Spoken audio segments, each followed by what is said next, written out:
So, hey, thanks so much for showing up today. So we're going to talk, we're just basically going to go over sort of a blueprint. And here's the thing, our architect blueprints are really important, correct? I don't know if you knew this, but they're worth a lot of money. And, God forbid a architect gets his blueprint stolen, right? But what does that thief do with the blueprint? Sells it. Tries to. But who do you sell it to? Right. Another architect.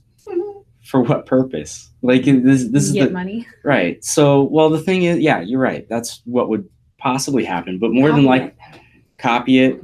More than likely, what's going to happen is that thief's going to steal it. Do they have a fence for selling blueprints? Maybe not. Right. If they do, it's real easy. If someone said, "Hey, go steal this blueprint," they steal the blueprint. It's real easy. But if they steal it and they don't have somebody to sell it to, what happens to it? Nothing. Pointless. Right. So what we're going to do today is I'm going to give you the blueprint. This is the blueprint for being a really good salesperson. Free of charge. You get the blueprint. But what you do with it is completely up to you. And more than likely what's going to happen is you're going to take this, maybe you'll make some notes, maybe you won't. I can always tell who's going to be a really good student and who's not based on how many notes they're taking. And to only tell you that just because you make this worth your while. Make this worth the trip from Beaverton. Make it worth not 2 hours watching YouTube. So what this is that blueprint, but what you do with it is entirely up to you. Now, I'm going to set it up right now. All this is free. At the end of the class, if you really, really like it, I would like you to consider. I have an actual class where I'm going to give you all the blanks, but then we fill in the blanks. And if you have any questions about what that actually entails, I'll talk about it as we go along if you have a question about it. Okay, so why don't we start with the introductions? And I'll start because I'll give you kind of the model by which the introduction should be. And then we'll just go around the room and do that. So my name's Stuart Rice. I now work for a company called Impactful Sales Solutions. The reason I'm here is because I want to help people get better at what they're doing. And I also want to make better experiences for customers. And I think that's my noble goal, is to make better experiences for customers. And my expectation today is that this is actually a lot of fun. Like it is a lot of fun to go through all this stuff. We'll have nice little discussions and those types of things. And that's basically it. So who wants to go next? Why don't we have you? Alyssa, why don't you go next? Okay. I'm Alyssa, or I go by Allie most of the time. I just graduated high school. So fresh out of high school, Sure. Learning new things always. Yeah. Why am I here? I don't know anything about sales. I took 2 marketing classes in high school and retained nothing. Sure. So It's par for the course. Expectations, hoping to learn how to sell things. Sure. I think that'd be cool. All right. Cool. I'm Amber. I work at Natural Grocers, and something that we are supposed to do at Natural Grocers is we're supposed to like upsell vitamins and different things and learn about them. And so I think that would be really cool to, learn how to do well. Yeah, I think this class will help quite a bit. And then if you want to take the other one, I'll give you a discount, family discount. So I'm Sherry Herschel, and my business is Lavina Botanicals, which includes Maggie's Bathhouse and Blackbird Botanicals. So I've been in the cosmetology field for almost 30 years. So most of my customers are salons and spas because I create and hand make soap and personal care. So I'm just here again, to learn. Mm-hmm. Everybody has a different approach, a different way. I don't really believe in the traditional sales where you could maybe make more money but not build those relationships. I'd rather build a relationship and have long ongoing customers than have that one sale after one sale after one sale. So just always like to learn different people's opinions on sales and Absolutely. different approaches. So that's why I'm here. Great. I'm really glad you came. And of course, what you're describing is the transactional versus relational sales. And for you, I kind of see it as a mix. You're going to have transactional sales, but you want them to remember you so that they come back to you. And I think this can actually help. So great. That's good. So I want to go through some core concepts. And what core concepts mean in this case are these are things that are going to be driving us throughout the entire presentation. If you ever hear me or see me or anything go off course of that, raise your hand and let me know, or just shout, because everything should be based on these two principles. And the first one is the platinum rule. And I know you know what the platinum rule is, because if you followed Erica, she talks about it quite a bit. Right. What do you guys know what the golden rule is? Do unto others. Yeah, do unto others as you would have done unto you, right? Mm-hmm. A lot of people think that's from the Bible. It's not. Here's the thing. Is it a good rule to live by? Yeah. No, it is the dumbest rule to live by. I don't understand why it's something that people talk about as like a thing you should do. Because are you me? No. And I'm not you. The way I like to be treated might be completely different from the way you want to be treated. So instead, I think it was Dale Carnegie, Stephen Covey, one of the big names, came up with something called the platinum rule. Zig Ziglar, that was the guy, came up with something called the platinum rule, which is do unto others as they would have done unto themselves. So treat others the way they want to be treated. Does that make sense? Mm-hmm. So that's the platinum rule.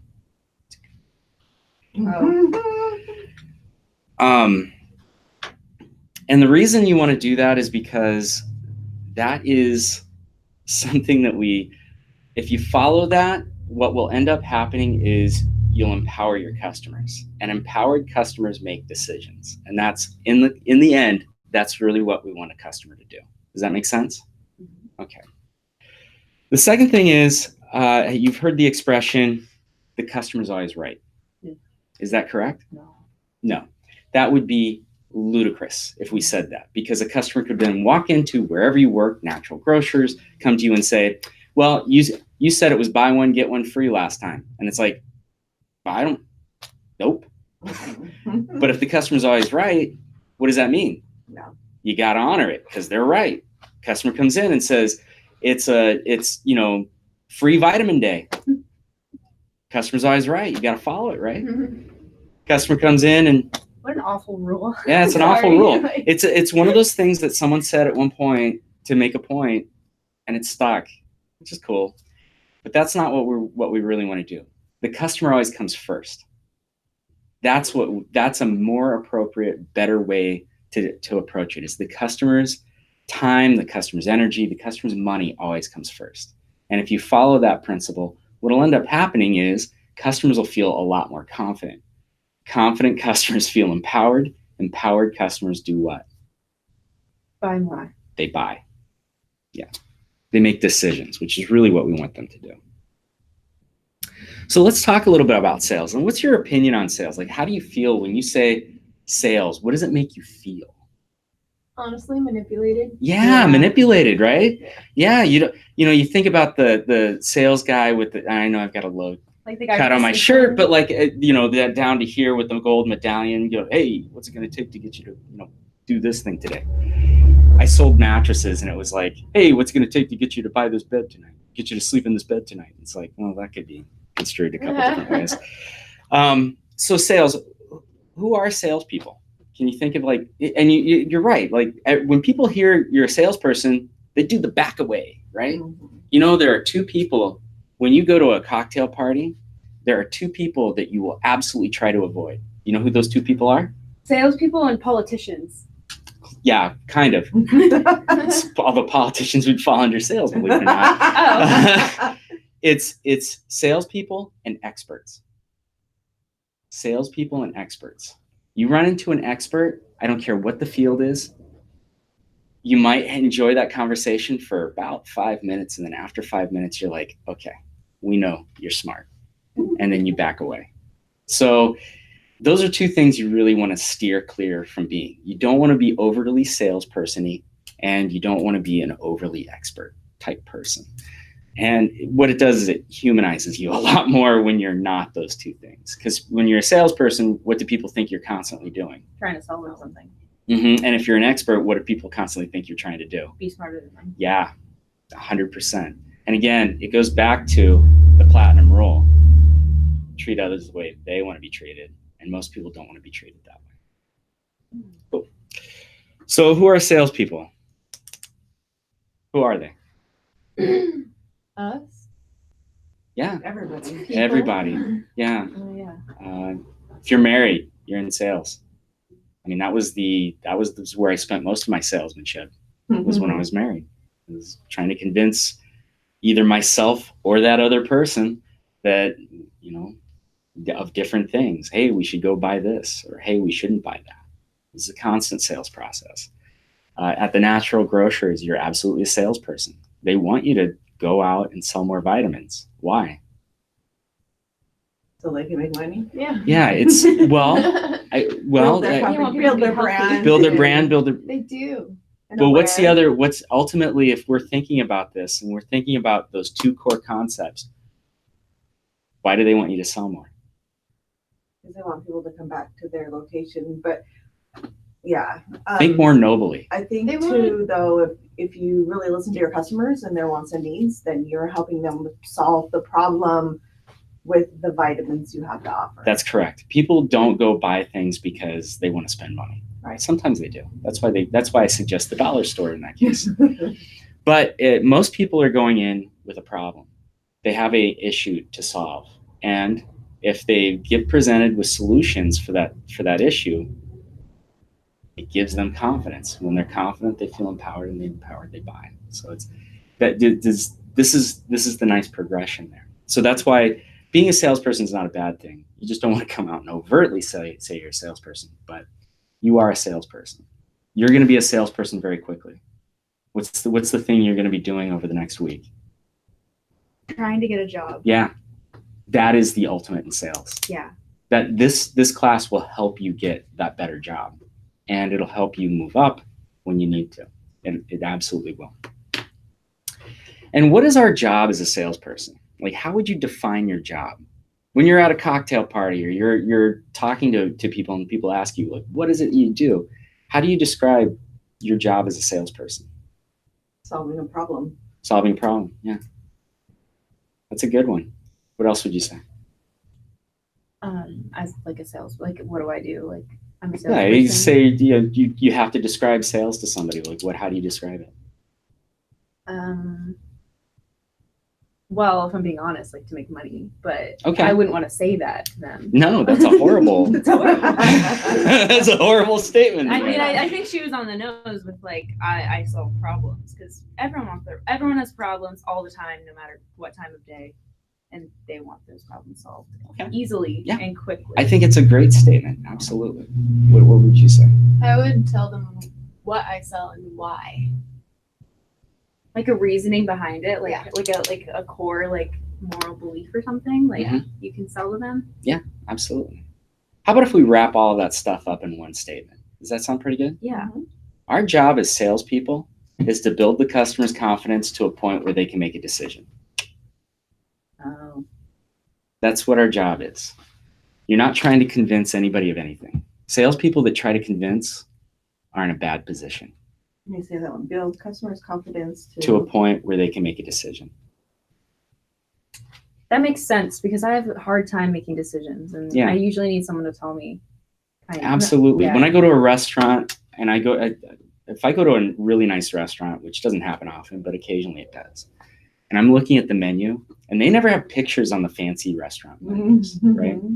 But when I'm looking at that menu and I'm looking at all the different ingredients and I don't know, do I feel super confident? No, that's why I always order the same thing. Right. No one ever tries to. Well, this tell is me. a restaurant I've never been to before. Oh. Most of the time when you go to a fancy restaurant, you try to go to a new fancy restaurant. So, you're presented with all these things and some of the ingredients are in French and I don't know what the hell they are. Mhm. So, and then on top of that, I'm looking at the price and I'm going, I can't make a bad decision here because I'm not going to get, this is a lot of money. So my confidence is very low. Mhm. When the waiter or waitress comes by and they say, what would you like? And I say, I really would love a suggestion. Mhm. If they say to me, I don't know, I really don't eat here very often, what does that do for me? It creates more anxiety and it makes it very difficult to make a decision. But most of the time in a good restaurant, waiters and waitresses in a good restaurant are fantastic salespeople. And they'll tell you, it's this, this, and this, and they'll give it to you in ways that you can process it. And it allows you to make a decision. It allows me to make a decision. I bought $35 macaroni and cheese. A little side of macaroni and cheese was $35 one time because the waiter was so good at describing what it was. Well, and also I think too, a lot of times they'll point out their favorite item and their most popular. So you can go with like, okay, do I trust them with their favorite or like the general, like everybody's favorite? Yeah. Yeah. And it just helps you feel good about whatever you're going to buy.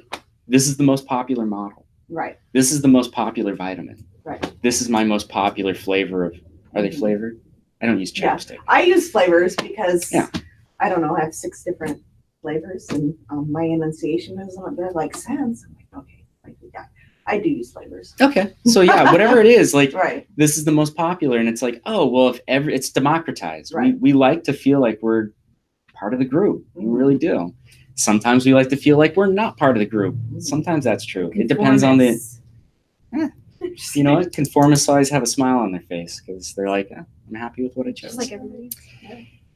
And then let's talk about why this class is going to help you. And just based off of what we just went through, why do you think this class can actually help you? Has it already helped it in some way? That might be even a better question. Yeah, because I was thinking back to times when I worked at Wonderland, which is, for anyone who doesn't know, it's an arcade / movie theater / mini golf. And customers would ask me, like, what's fun? But I didn't think anything there was fun. So I would just tell them, game room. I don't know. I don't really go here. And obviously that didn't help with sales. Yeah. So what is that? So that's an interesting thing. So let's talk about that a little bit. I was a good employee. So I used to sell big screen TVs back when you were teeny tiny. Yeah. I used to sell big screen TVs, and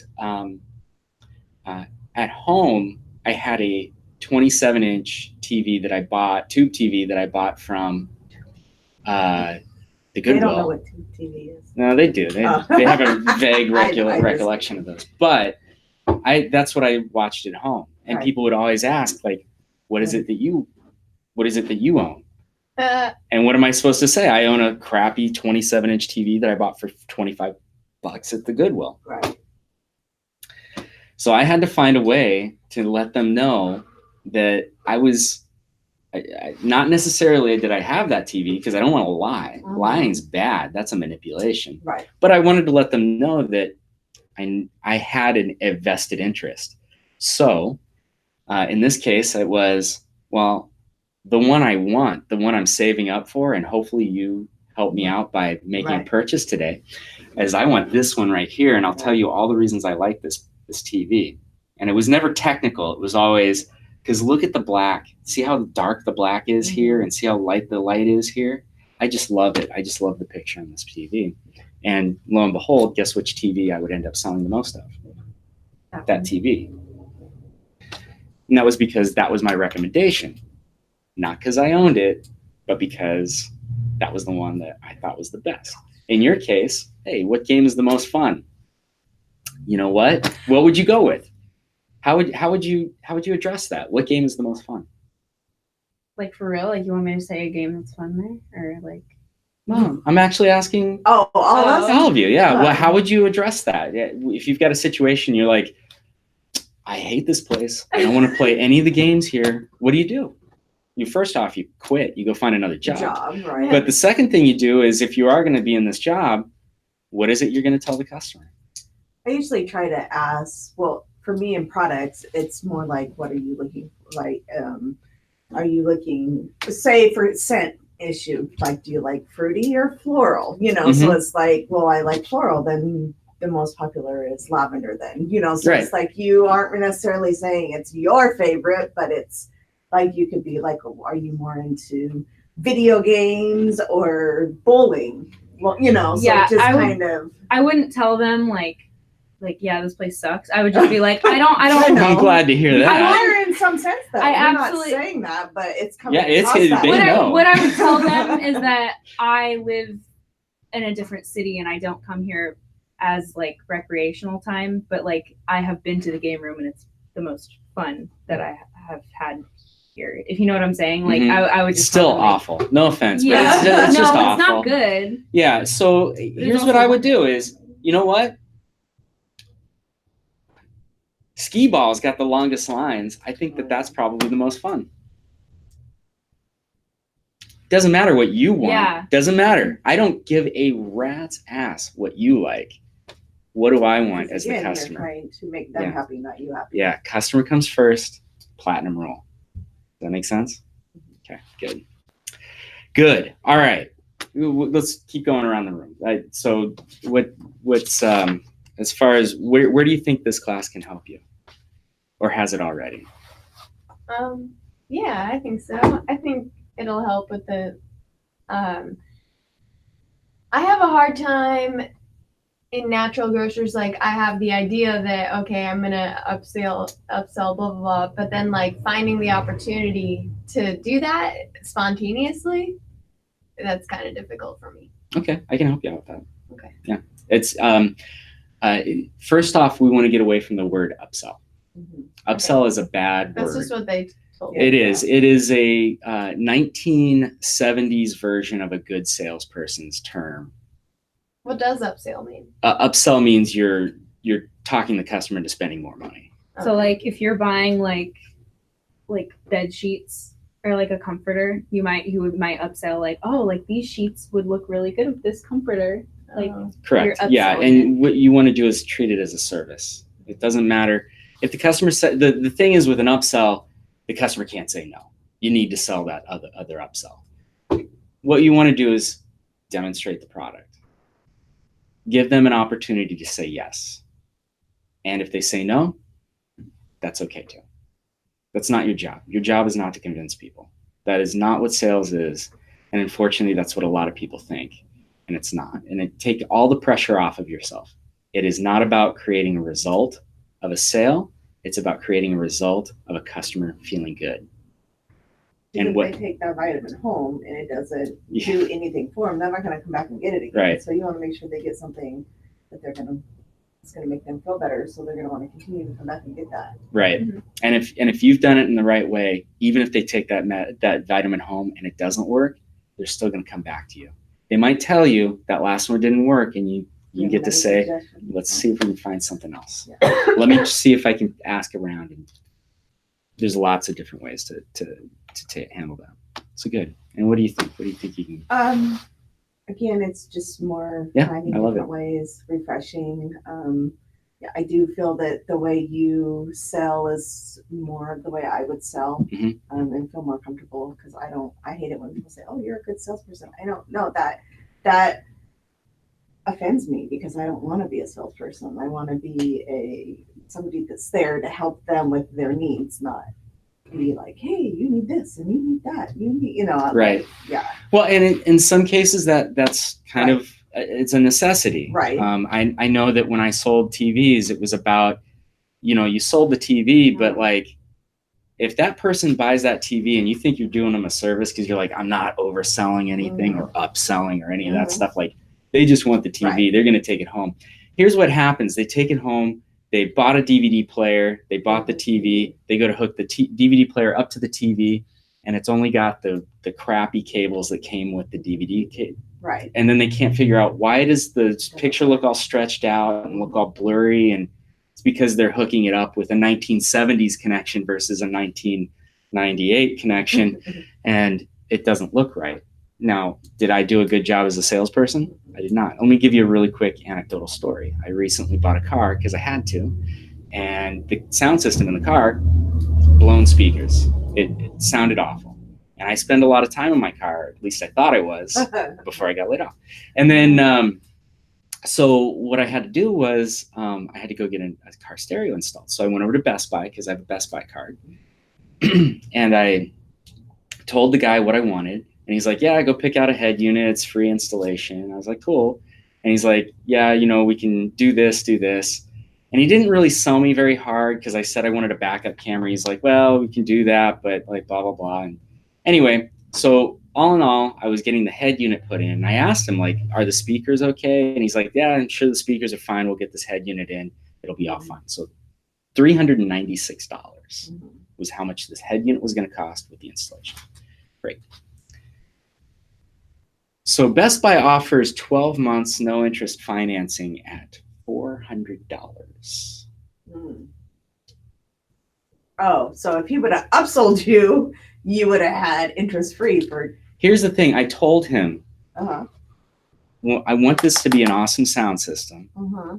I want the backup camera, and I want the I want to replace the speakers if they need to be replaced. I told him these things, and he said, nah, don't worry about any of that stuff. You can do the backup camera later. Because I balked at the price. It was $200 to get the backup camera. I was like, But if he would have said, you know, if you spend an extra $4 or just get this, you're going to get 12 months. Worst case, if I had done all of the stuff at the same time, I would have gotten 18 months no interest. What does that mean to me? A lot. Yeah. That's a lot of money I'm saving. Right. I'm not saying he did a bad job. No. But he didn't do a great job. Yeah. And he didn't put me first. And you wouldn't go back to him. I would.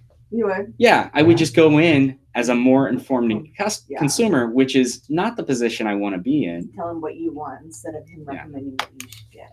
So anyway, I say that just to, in some cases, that upsell is it's a necessity. It's absolutely what we should be doing. Okay, good. So we have a thing. It's an acronym. It's S.E.L.L. S.E.L.L. And it stands for show up, engage, listen, and lead. And we're going to go through all these things right now, actually. So S is for show up. And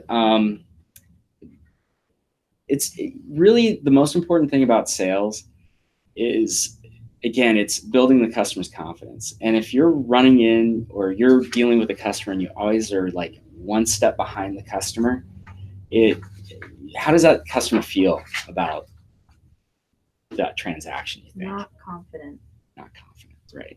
So we want to make sure that we're really prepared. And that goes beyond just like, hey, making sure you have all the papers printed and stapled, which I did today. I did a good job with that. Right? It's about being there on time. And I'm joking. But it is about being there on time and knowing who you are, which I know that's especially for you too. It's probably knowing who you are is actually much more difficult than you think. Establishing who you are as a salesperson when you're talking to a customer in public, also incredibly hard.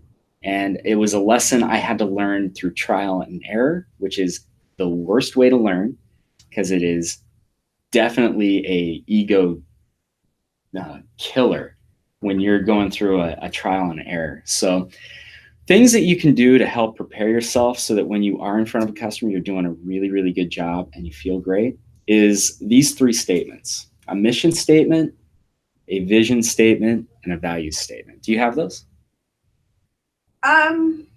It's okay if you don't. Not as they should be. I totally understand. And a lot of you know, it's shocking to me how many much bigger businesses don't have these 3 statements. In fact, I asked my business partner, what's our mission, vision, and value statement? And she looked at me and went, we don't have one. And I'm like, it's part of your curriculum, for goodness sake. Right. Like, let's establish this stuff. Yeah. So what is a mission statement? The goal? What you want to accomplish? Kind of. It's what you do. What is it that you do? And we're not going to do that right now. But yeah, that's exactly what a mission statement is. What is it that you want to do? And for instance, like ours is to, of course I'm blanking on it right this second, but ours is to basically to empower individuals and small businesses to get to their next level of sales. Your next level is maybe an introductory level. Your next level is maybe expert level, where it makes it much easier when you're out and about talking to people to make it easier for that. Yours is, I'm going to peddle medicine. No, just kidding. Oh. No, but yours is going to be, whatever it is that you're going to do. So on a daily basis, what is it that you do? Your vision statement. Do you want to keep doing what you're doing right now for the rest of your life? Just holding still and never moving? Absolutely not. Still water you stay away from, right? You want to be moving water. So your vision statement is, where is the stream going to go? So when you think about like, what is it in what you're currently doing? What is your vision of what you want to be? Now, it might be, I want to run a natural grocers. That might be a thing. I don't know. For you, it's finding a job. For you, it's, hey, for the Pacific Northwest, I'd like to be the number one provider of organic. Well, you know what I'm saying, right? Yeah, so you want to, whatever it is, and don't be modest about this. Mm-hmm. Be bold. Like in your face or no? It doesn't have to be in your face, because it would be in your face, because this is a statement for you, not for anybody else. It's for you. So a vision statement should be, you don't want to be challenging to yourself. You don't want to be harsh to yourself. But what you want to be is you want to be empowering and inspirational to yourself. For instance, Impactful Sales Solutions is really trying to be the number one resource for sales training in the Pacific Northwest. That's our vision. And that's a good vision to me, because it gives me lots of room to grow. You always want to be number one. You never want to be number two or number three. Never settle for number two or number three, because if you settle for number two or number three, you'll soon be number 6 or number 7. You got to be the best. And that's many, many reasons for that. But always look at yourself as you can be the best, because you should be. And then your values statement. And value statement is kind of an interesting one. And this one's going to be really important for you, I believe. The value statement is the way you conduct yourself when doing your mission statement. How you carry yourself throughout your day. So for instance, a value statement of, I'm going to twirl my mustache and take advantage of everybody, might be somebody who's a bad salesperson, right? But if you're like, hey, I'm, as far as a value statement goes, I want to get people feeling better within their budget, right? So you're not selling, grandma comes in and she's got arthritis and you haven't sold her $900 worth of vitamins that really you're not even sure they're even going to work. Is that something that sounds like empowering to you? Mm-mm. No. So you wouldn't do that. What you would do is you would try to find the thing that's best for her within her budget. Does that make sense? And I think so that's what a value statement is. Once you've established those 3 things, when you start to look at, how you carry your day to day, you'll start to notice that, I've been off. There have been things I've done wrong. Right? Yeah. Well, I've had better days, Like I'm not picking on you in any way. Yeah. Look, I have the worst sales story in the world, that I got to witness the worst sales story in the world because I performed the worst sales presentation in the world. That might be a story for another time. But what I'm saying is, if you get these 3 things established and you start to follow them, you'll start to notice, like, I feel better doing my job, and the customers are being more responsive. Because what it does, it builds an internal confidence in yourself, and again, translates to the customer. So this next question, who is it you want to work with, and what type of clients are you seeking? And you've probably done this exercise 100 times. I fight it every time. Yeah, because you're like, I want to sell to everyone. Everybody should, want to come and buy vitamins. Everybody should want to hire me. But here's the thing. Really? That is not even realistic. On top of that, you don't want everybody, because some people are assholes. Oh, yeah. Yeah. You're going to say, if you go to a construction site and you're like, I'm going to sell everybody. And you're like, look at all the lip balm I've got. And it's in, lavender. Like those guys are going to be like, what? No, what? Get out of here. And you're going to feel terrible because you're like, I wasted my afternoon. So we need to the reason you want to narrow it down is because you want to find people you actually want to work with. And that's important, especially if you're moving away from a transactional, because a transactional, I'll sell anything to anybody, right? Whatever. If they want to buy it, I'll sell it to them. Relational, though, that's a different story. You really have to find those people, and you want to go narrow and deep. If you think, you are super niche, break down the numbers. So take the population of the United States, which is 350 million people, right? And you can only appeal to 0.1% of them. 0.1% is still 3.5 million people that you can talk to. Like, it's a ton of people. So just keep that in mind. You want to find the people that you want to talk to and talk directly to them. In relational sales. In transactional sales, you want to kind of find out, like, the people that are coming to you, to your store, what is it that they're really seeking, right? And within that group, you can find people that you'll want to work with more than others. And you'll just want to find and attract those people, because you'll find that you'll get better results out of that. So Natural Grocers has done this job for you, which is great, because people coming in know what Natural Grocers is, and they know why they're there most of the time. Sometimes they don't, but those are the people that show up, look at the price of the rutabaga and go, I'm out of here. We don't want those people anyway. That's why they price stuff the way they do. Yeah, I find trying to retain a difficult customer sometimes takes more energy and more time away from good fits. 100%. I used to fire customers all the time.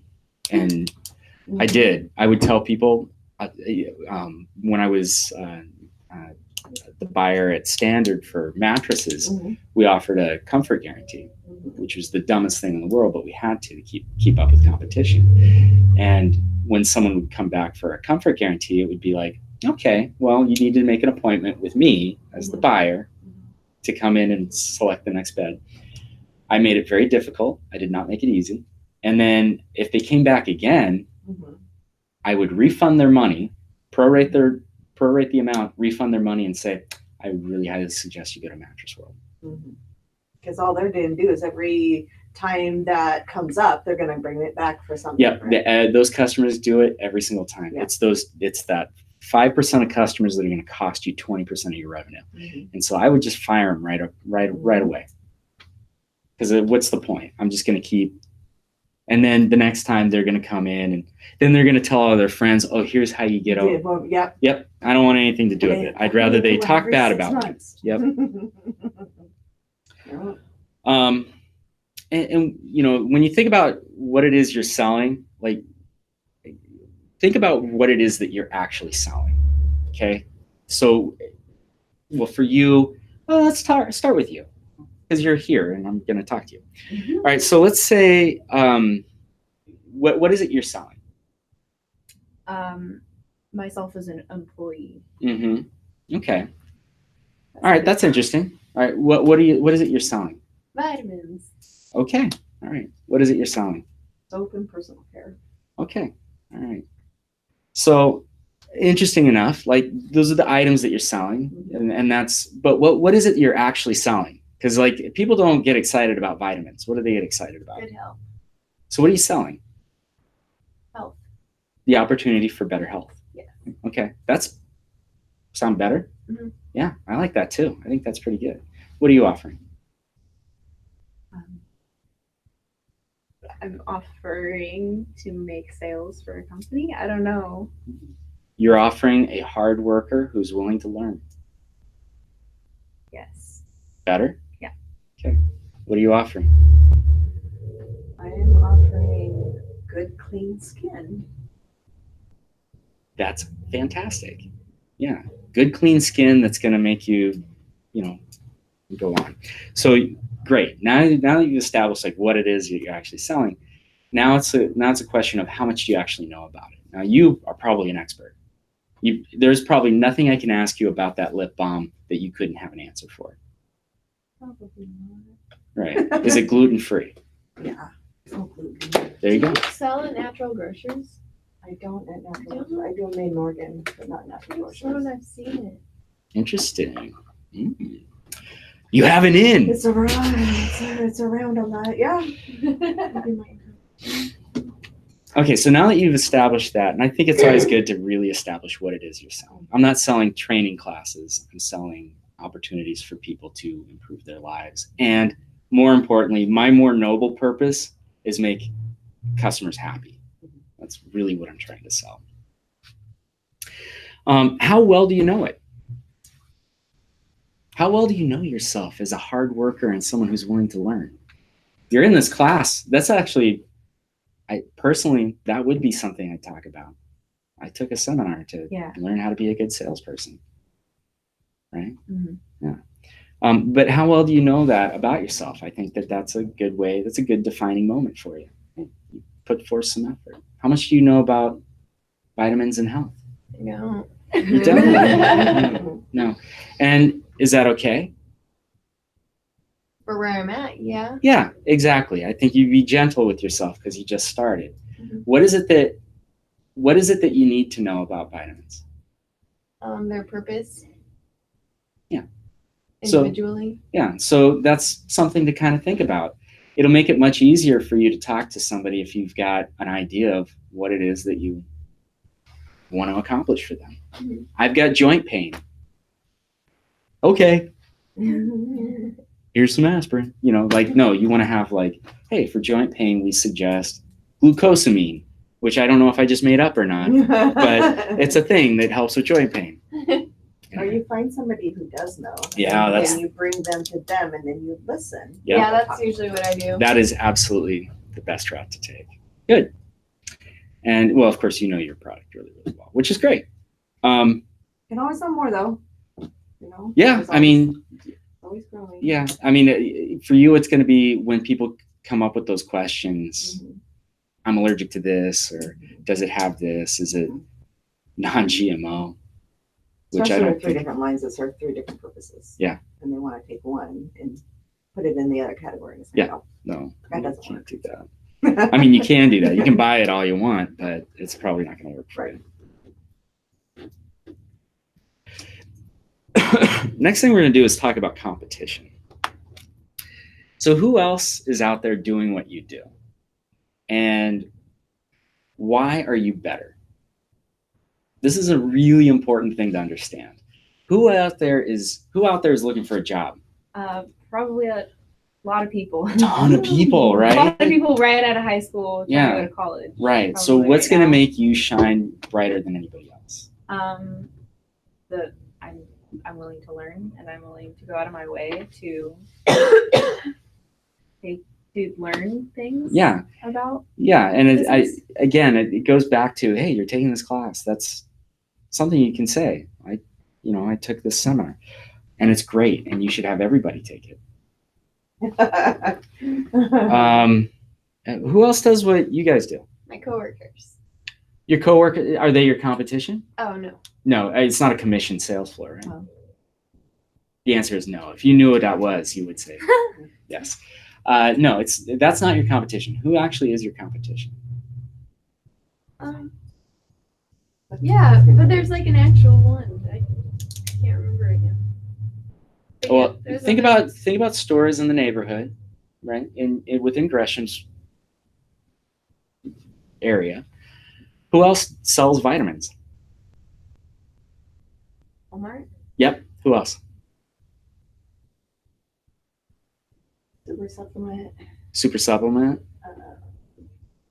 Amazon? Would you put them in the Whole Foods in the? Yeah, absolutely. Whole Foods. Yeah, sure. Whole Foods. The nice thing is you don't have Whole Foods right next to you.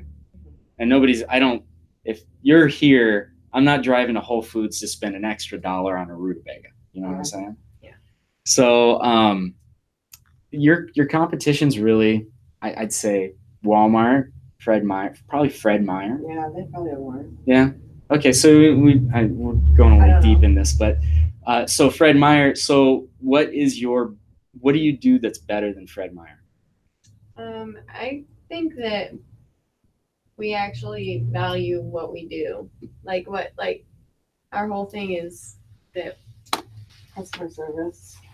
Like they specialize in like that Yeah, area. here's a like question. Fred Meyers doesn't They don't just have do the vitamins. quality. Like they don't They're not care gonna- that much yeah. probably about vitamins. Here's the best way to become an expert on how bad your competition is. Go be a customer. Right. Go in and try to buy some vitamins and ask a question. See what happens. okay. Yeah. I, Shocking. no, What, no and one's what I gonna know. what I like about what Natural Grocer does is they do like the minute you walk in their store, you guys have like a product of the month or product of the quarter or product, and it tells you all about like that thing. So it gets people thinking about that vitamin for that time. Yeah. So that's a really good, and I think that's a really good thing for you guys and being more special. So you guys are trained more on the Yeah. vitamins there, so you can answer the questions and help their problem. Where most they're like, I don't know. You know, they might be able Right. to pick up a bottle and read it and be like, maybe, but they're not even gonna take that time. You guys have the customer service to where you can ask questions and feel like they're answered, not just Mhm. the And vitamins are natural. over on aisle. which is what you get at Fred Meyer. Mhm. Natural grocers also offer classes. Mhm. I saw that, and that's another big deal. Yeah, I'm That going that to is tomorrow. that to me is something I would definitely talk about. With what percentage of your customers might be interested in that? You have no clue, so you got to Yeah. tell everybody. I didn't know. Nobody I've ever talked to there has ever said, "Oh, and by the way, we have a class." I happen to be walking out. I noticed the No, it's kitchen in the signs, back, but yeah, and I walked out, and I was like, "Oh my god, they're gonna have a class on that." yeah. Good thing that sign was there. Yeah. Nobody else was doing And they that. also offer coaching, health coaching. That's fantastic. Yeah. So that's something. Again, It's really cool. not 100% of customers are going to say yes to that, but should they know about it? The checker should be telling Yeah, everybody. something the checker should be telling everybody, or someone who's helping you out with vitamins. Hey, would you like some extra? That's Anyway, one thing that I kind of live by, and like I do my craft every day, and there's lots of things that are common sense to me, my craft, but not to the general public. Mhm. So sometimes it's a stupid answer or a stupid question for me, but it's not for them. It's 'cause not they for don't them. know the lingo and the like. I'm like, well, okay. I always hate it when people are the specialists because then they're throwing all these. I'm over here because they're throwing all these words and things at me. Like I don't, especially like computer stuff. You know, it's like I'm here still. What do I click on? And you're already here. So I kind of have to. I bring myself down because I'm like, they don't know that. they don't know. And here's the more important thing to remember is, God, stupid questions from customers. They ask the dumbest damn questions, Yeah. right? Right. They really do. But you did that one time. But thank God they ask the stupidest questions. Do you know why? Because then It gives you a job. If they don't need it, guess what they're doing? Amazon. And if you don't have, if you don't have the answer, Yeah. it's just so Well, you're useless to the customer. So Good shop from home. you can shop from home. You don't even have to put pants on. dude, So, Amazon Prime, I know. 10 It's out of great. 10. It's great. So anyway, just keep an eye out for your competition. And sometimes your competition isn't apparent. Did you even think of Fred Meyer as your competition? Mm-mm. Yeah, exactly. I'm sure Natural Grocers has, which is nice because they've done a lot of the work for you, but it's good for you to know that too. All right, so what's the most valuable resource to anyone? What is the most valuable thing? Looks like it's gonna be time. Good job. You saved some time by looking ahead. So what is the most valuable resource to anyone? Time. It is, you can never get time back, right? And at a certain point, time becomes the pain point for everything. Why do people go buy new computers? Because it takes it too long to do what they have to do. Right. Why do people go, buy a better car? It's because their car is breaking down or not performing the way they want. It's costing them time. All right.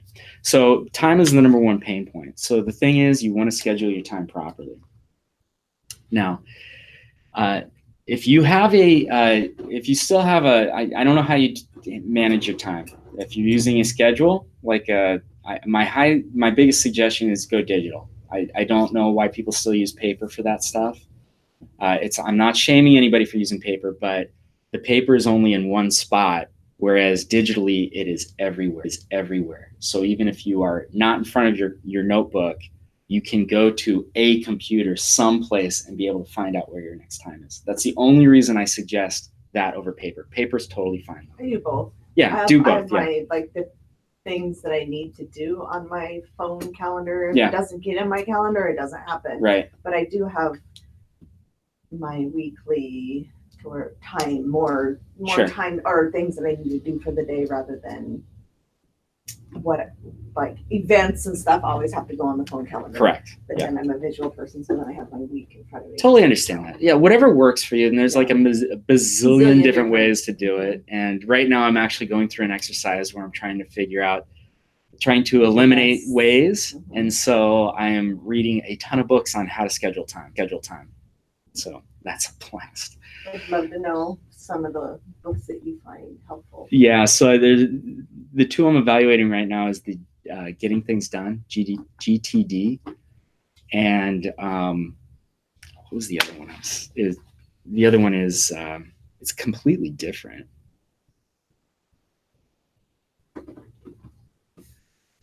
Let's see here.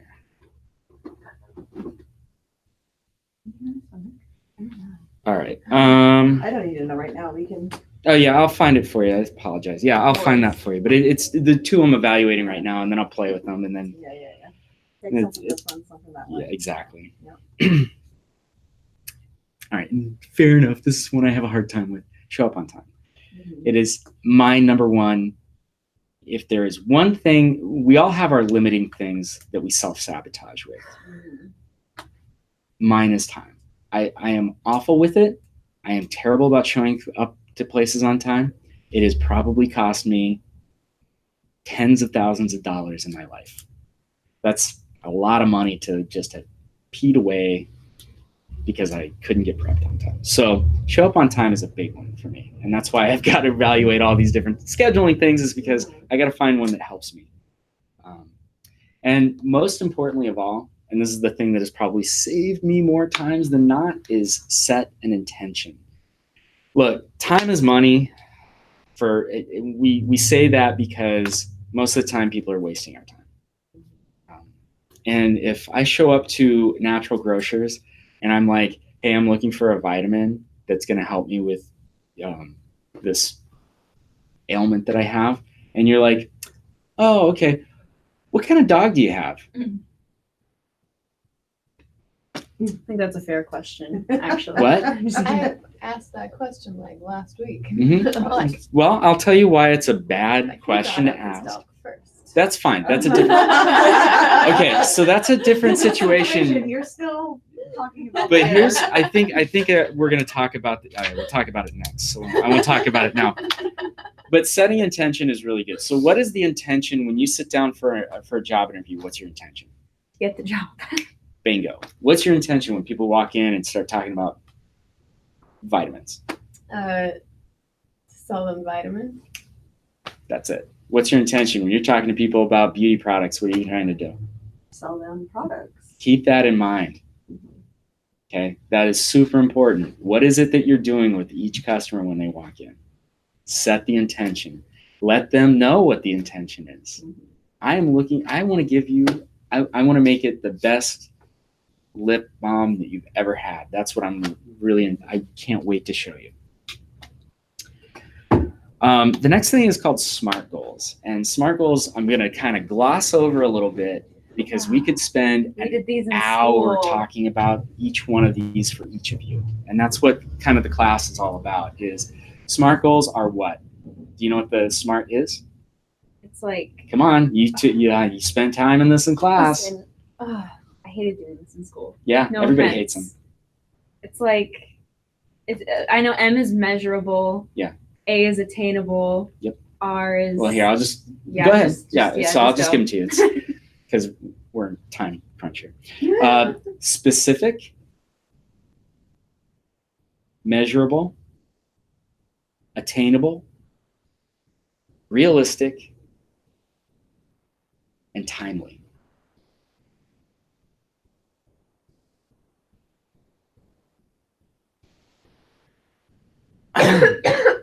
So over the last couple of weeks, I've taken a couple trips. I've gained 10 pounds.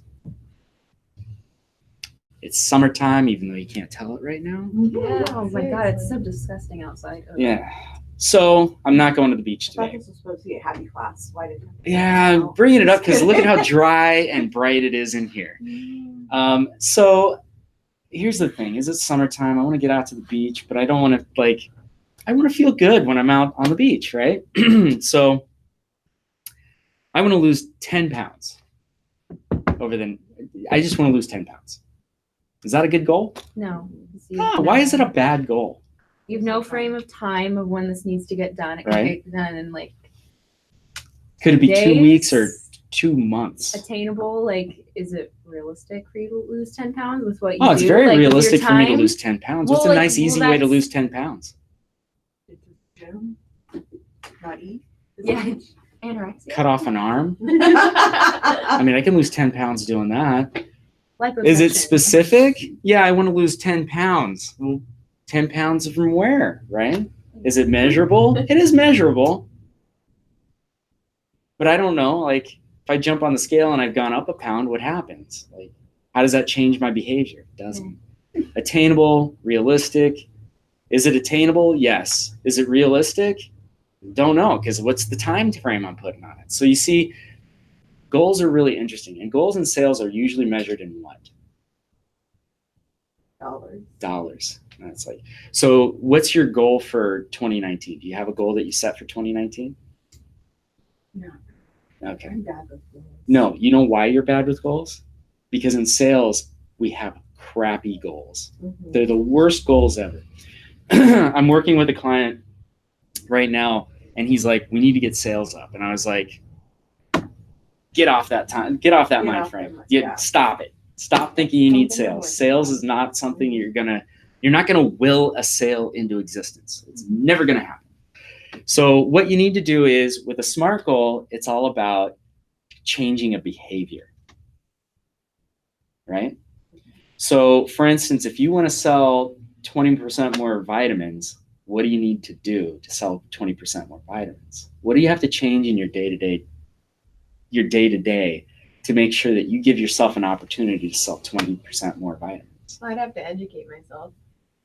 Partially, like you could say, like, I'm going to learn about 3 drugs a day or 3 drugs a week. Make it attainable. I'm going to learn about 3 vitamins a week, right? To talk to more people. To be able to talk. Is that a good, smart goal? Absolutely. So those are the types of things you want to do, is what's going to help you, and then how do you get there? And if you say you wanted to have, and I did this last week in my Thoughtful Thursday, was I talked about sales goals that people say, I want to get 20% more sales. And then they're like, well, how are you going to do it? I'm going to sell more. It's like, no, dude, that's not how that works. Like, what is it specifically that you're going to do? And for me, it's, learning about those 3 drugs would be great. For you? Well, for me, yeah, being more proactive in contacting. For me, a lot, like, I just did a show in Vegas, and it's the follow-up. Like, I obtained all these people's information, but in between catching up on sleep and making things and getting orders out, that's something that goes by the wayside, but that should be number 1, because that's what's going to bring more sales. Right. So it's what's going to bring more sales. So the thing is, you look at this entire list, and you probably have exhausting. Yeah. What, 150 people, you'd say? Oh, yeah. Yeah. In one category. Sure. Yeah. 150 people to contact, and you're like, oh, I'm never going to do it. And the thing is, you're never going to do it. What? It's as simple as one email that goes to everybody. Sure. I mean, like a man doing a MailChimp thing, but setting a SMART goal would be like, I'm going to send 1 email this month. Yeah. Yeah. Get done. You're good. Set up 3 months in 1 day, Yeah. So So you see what I'm saying is that's what a good goal is. It's not about, it always blew me away that every company I ever worked with, they're like, well, this is your sales goal. And I'm like, great. What are we doing for advertising, marketing, how are we getting people in the door to be able to attain this? And the answer was always, I don't know, figure it out. That's events, and people always expect the people that are putting the event on. Yes, they have to do their share, but people who are the vendors at the events have to do their part too, or it's not a successful event. Correct. Everybody walks in and wants to complain about how the organizer didn't get people there. Well, it's not their It's job not just their job. Their job was to facilitate the entire set thing. up Yeah. I don't think a lot of people understand how much time that takes Yeah. to get that going. They So, don't. Yeah, They it's don't. totally. Good. And then, do you look the part? Now, here's the thing. I've got a very specific look that I'm going for right now because it's business up top and party. Nope. Nope. Casual. But it's basically it's a casual look. But I don't want to. I want to give people the at least the perception that I'm professional, right? But it's also very casual. It's because I look at who my clients are, and I see that they dress a certain way, Right. and I want to be very similar to them. Because who do we buy from? Is we buy from people that we're most comfortable with, right? So when you're out doing your job, your presentation's actually going to speak much louder than anything else you do. That's your first perception, is when people see you, what do they think about you? Something to think about, right? I had this exact conversation with the girl I was doing the show with, because I was taking my fun, colorful line, and her line is more high-end spa kind of thing. She's like, I come with this black dress, and she's like, what are you wearing? I'm like, I got this jumpsuit. And she's like, for the show? I'm like, but that's my brand that I'm bringing. I'm not bringing my organic, and even that, so you do have to kind of dress for your audience. Yeah, there's a couple things, you have to dress for your audience. You never want to dress above them, because if you dress above them, they think, oh, that person thinks I'm better than them. You It's think the you're expert. better than me? Huh? You think you're better than me? Yeah, exactly. That definitely happens. Would you want to buy something from somebody who's dressed No, I don't. lower than you? Is most of the time, you'd be shocked. Personal hygiene is a huge factor here.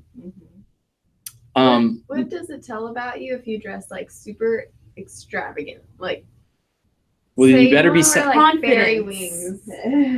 You're going to attract those kind of people. So it's the kind of people you want to attract. I think it depends on what your market is. Yeah. So, for instance, there's a singer-songwriter I know that she wears fairy wings. That's part of her persona. It's very cool. Yeah. Very niche. Like, she gets away with it because what is she selling? She's selling whimsy. Right. So she better look whimsical. Yeah. So You're selling vitamins. No, Nobody wants whimsy. Nobody wants a fairy wing. I'm going to be imbibing this. I do. Yeah. So if it depends on what you're selling, like how you want to present yourself. So like if you're selling like a fashion line, like say like you're Rihanna and you're trying to sell your line, would you want to dress more like You want to dress the nines. extravagant? You want to use your wares, if you will, to present. This is a lifestyle that you can live if you buy my $500 shirt. But it's different for every type of. Every type, yeah. So that's why it's really important. Notice we talked about who is it you want to work with. That is very much going to dictate how you're going to present. So I yourself. shouldn't wear Gucci to my job interviews at like Michael's. No, but you do. But at the same time, you also, it's the first perception they're going to get of you. So I do highly suggest when you're out looking for a job or you're first going to meet with a client, give them the best perception of what you are. And what it's going to do is you can never overdress for a job interview. Really? I mean, if you go in for a mechanic job, dress like the best looking mechanic. If you're going to go in for a retail job, you want to dress like the best possible version of a retail salesperson. And then have the person tell you, you don't have to dress that nice. The best advice I ever got here is don't dress like your boss, dress like your boss's boss. And I was like, oh, that makes a lot of sense because that's who you want to appeal to. Mm-hmm. So you want to appeal to whoever's going to be there. So in that case, for a job interview, the best version of whatever that is. So ripped jeans. I'm not saying they're not good Probably jeans. not a good idea. Probably not a good idea. Right. Good. Makes sense. All right. And then we move to engage. Gotta hit the gas here. That's that part does take the longest. So in the class, it actually that part takes 2 to 3 hours. Okay. Because we go through and we establish, you walk out with deliverables. So you walk out with the mission, vision, and values statement. You walk out with a good profile of your client. You walk out with a very good understanding of who your competition is, how to compete with them. All of the things here is we basically fill in all the blanks. So that's for the class, that's what that's all about. All right. So next we talk about engaging with the customer. And this is when we're actually talking. This is where the rubber meets the road, if you will. And again, what is your job as a salesperson? So, thanks. No. No? Is that wrong? Yeah. Darn it. What is your job as a salesperson? Moving over. Mine was solve problems, but it was. What is your job as a salesperson? Build trust, confidence to the point where they can make a decision. Yes. Oh. So that's what That. we're doing. We're helping customers achieve a confidence level so they can make a decision. And whether that decision is yes or no, if they can say it with confidence, you've done your job. It's a good job. You lost the sale, but you did it with style. Mm-hmm. And you built the customer's confidence. So if they do decide to go someplace else, then at least they know exactly what they're doing. And more than likely, what's going to happen is they'll come back. And this has been true throughout my entire career, is when customers said, I have to go shop. They went and shopped, got a bad sales presentation. They came back to me and they were like, you are absolutely the person I want to work with. So let's talk a little bit about rapport. Do you guys know what rapport is? Do you know what rapport is?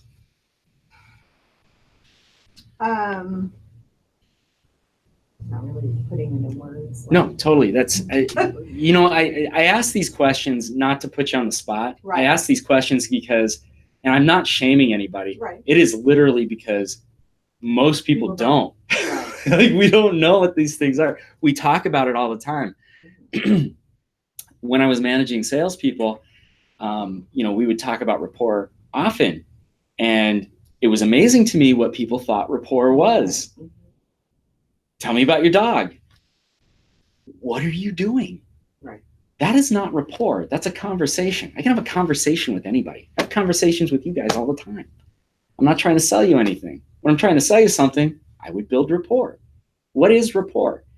Well, rapport is anything that you're going to say or do for the customer that's going to help them build confidence in you so that they want to work with you. That's rapport. So, for instance, with your beauty products, Right. when you're talking to them, again, time is valuable. So go in with intentions and, tell them, hey, this is the reason you probably want to buy my stuff, is because, we're all natural, your lips are going to look outstanding and, you're going to smell good. Like that's building rapport. And then customers can ask questions off of that. And then that's what it's supposed to do. It's supposed to elicit questions so that you're having this conversation, but about specifically what they're after. That's rapport. So many times it's like, oh, what a cute baby. How much was it when, how big was, how much was it? Well, It cost me a fortune. I'm not done paying for it yet. I don't know. Yeah. But you want to, now I don't want to say steer clear, but get the rapport out of the way first. Get the customer, whoever you're talking to, really like, all right, I'm invested. I'm your person. One of the things I found really worked for me when I was selling was the first thing I would do is, hi, welcome to the place I work. My name's Stuart. I don't like handshakes. I'll tell you why a handshake is It's going to make. super important. I don't know if it's super important, but I'll tell you why it worked for me. I'm kind of shy and I'm kind of standoffish with most people. Well, what it does is I forced myself into start giving a handshake. Now, when does a handshake usually happen? At the beginning of a conversation. Never. In At the sales, always at the end. Oh, thank you. You've given me money. Now I recognize you as a human being. Okay. That's the norm. That's the norm. What I'm saying is flip the script. So what I would do is I would go up, establish myself with a handshake right off the bat, and the transaction that was completed there was, I'm your dad. I'm your guy. When you have a question, you come to me. When we're talking, we're talking. Don't worry about any of the other people here. I'm going to be helping you out. What did it also do? Establish trust. Eye contact, a good handshake, not super firm. Don't try to squeeze. Just, good handshake. All that stuff seems super silly, but what it does is it helps the customer feel better. And that's really what we're trying to do. Now, I have had it where I've gone up for a handshake and the customer's like, no, thank you. You could do a fist bump if you want. Just don't do the fist bump. Right. That's bad. That's awkward. We're trying to kill awkward and be awesome. But the reason when they did say no thank you, I just said okay and moved on. Don't take anything personal. Book I do really highly suggest is the 4 Agreements. The 4 Agreements. Yeah, read the 4 Agreements. Super quick read. The audiobook is read by Peter Coyote, and it's just butter in your ears. Who Moved My Cheese? Who Moved My Cheese was also That a made good me one. move to Arizona, and my mom hates that book because Maybe she's like, self-help books. What's that? Oh, I was telling her I've read so many. Yeah. I just don't. The 4 Agreements is actually a really good book, though. Very quick read. I like the word quick Yep. when it comes to reading. I have the audiobook. Well, I can listen to it anytime. I direct on audio if I have to read. You know what? I think audiobooks are so underrated. I don't know why people buy. Well, I have friends that own books. I So listen that to should be- podcasts, but to listen to like a narration of a book, like where did it end? Where did it, Oh, I start drifting. My suggestion is 1.5 speed. Yeah, Kick it up. yeah. Okay, And- because it keeps you more Yeah, it engaged. keeps you more engaged. All right. So we build the rapport, and then you want to ask questions. And questions come in a couple different flavors. Qualifying questions. Have you heard the concept of a qualifying question? Yeah. Yeah. What's a qualifying question? Finding out a question that would finding out their need, like why they're there. Like for me, are you buying for yourself or somebody else, or to where you have, so you can help them with what they're trying to buy, instead of, oh, I have this great product for you, and you don't know if that's a great product for them or not, because that may not be what they're looking for. Yes. That is something I noticed when I was working at Wonderland on my good days. I would ask them Let's make what them all good. I would. Well, I was a teenager. Fair enough. Yeah. Go ahead. Anyways, so I noticed, like thinking back, like when I would ask people, like, what brings you in today? Like what, like, I don't know, like they'd be more, like wanting to, like, I don't know. It just seemed like they were more engaged in like what they wanted, and like they felt more comfortable to ask me questions because I put an interest in like why they were in. You should be interested in what's going to be good for the customer. Right. Yeah, and that starts that. That's a good starting point. And then it'd be fun to kind of like experiment with that a little bit. And that was something I did when I first started in retail, and I did not care about customers or anything. Right. I kind of tried all sorts of different things. I tried every customer who walked in, I tried giving them a hug. That was something I did try. Horrible. Mm-hmm. Yeah, it was. It was not great. I'd be like, oh. Yeah, and I worked in a music store, so you had all sorts of people coming in, and I was like, hey, can I give you a hug? And it was like, no. Okay, let's move on from there. A couple people took the hugs. Anyway. Questions, the question period in for most sales processes is where you lose the customer the quickest. Because again, it's about building the customer's confidence. And we ask a lot of questions that kill confidence. Mm-hmm. What's kind of scary with the question you were asking is, what are you looking to do today? And it's like, have fun. What do you do with that?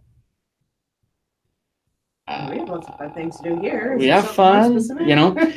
It's Yeah. you know, so questions are really interesting. And when we talk about qualifying questions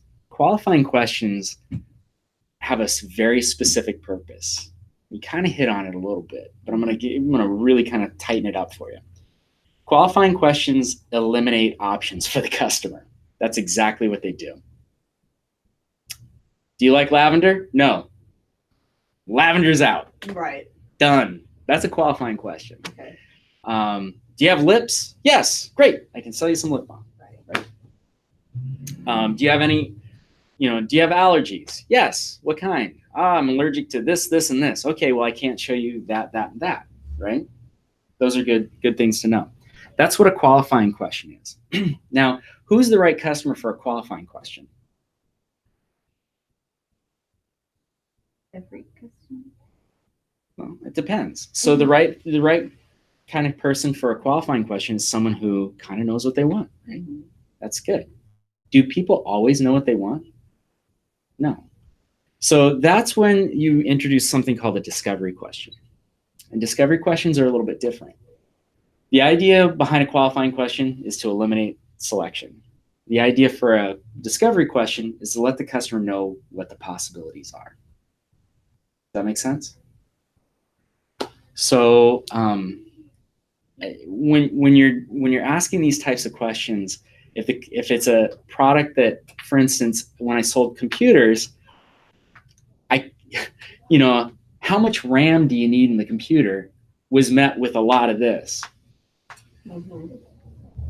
Like they didn't know. So it's like I'm asking them questions, and what does that do when you don't know things? How does that make you feel? So you'd ask then, like, what purposes do you need out of a computer, kind of a thing, to where you can know what's an everyday kind of just surfing the net, or if they have, like, for me, it's business, so I have to have more one that can produce more and has more storage and stuff. Sure. Where if I was just playing on it, then So here's what I learned was through trial and error. I started with, what kind of processor speed do you need?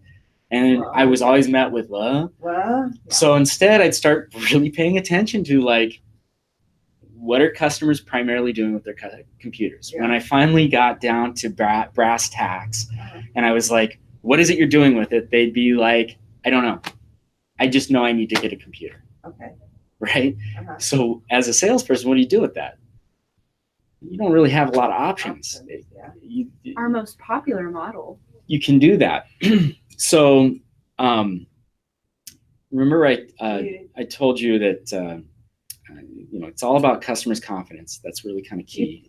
But do you feel like if you add a question like that, like my most popular model, like your people who just want a $200-$300 computer are going to be like, well, I'm not spending $1,000. Sure. Because I'm not going to. But it was amazing to me how many people came in for a $200 to $300 computer and ended up buying a $600 to $700 computer because I learned the right questions to ask. Right. So instead, what I started doing was, they don't know what's possible with a computer. Right. So why don't I introduce to them what's possible with a computer? Okay. So in this case, what is possible with a computer? Or what would be questions you would ask?